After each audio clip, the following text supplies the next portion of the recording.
ডেনমার্কের কোপেনহেগেনে যে সোসাইটিতে থাকি সেই সোসাইটি থেকে বাচ্চাদের খেলার জন্য ইনডোর গেমসের ব্যবস্থা আছে। যেহেতু এখানে বেশিরভাগ সময়তেই বছরে ঠান্ডা থাকে, বাচ্চারা বাইরে বেরিয়ে খুব একটা খেলাধুলা করতে পারে না, সেহেতু ইনডোর গেমসের ব্যবস্থা আছে। এখানে অনেক কিছু খেলনা দেওয়া আছে, অনেক অ্যাক্টিভিটিসের জন্য অনেক গেমসের ব্যবস্থা আছে। এখানে কালার দেওয়া আছে, পেজ দেওয়া আছে ড্রয়িং করার জন্য, আরও অনেক খেলনা দেওয়া আছে, বুকস দেওয়া আছে।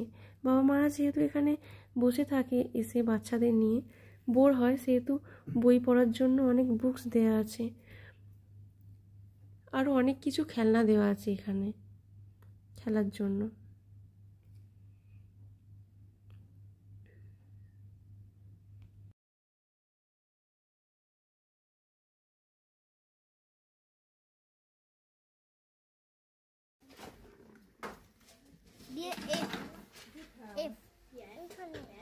না বুঝতে পারবি না।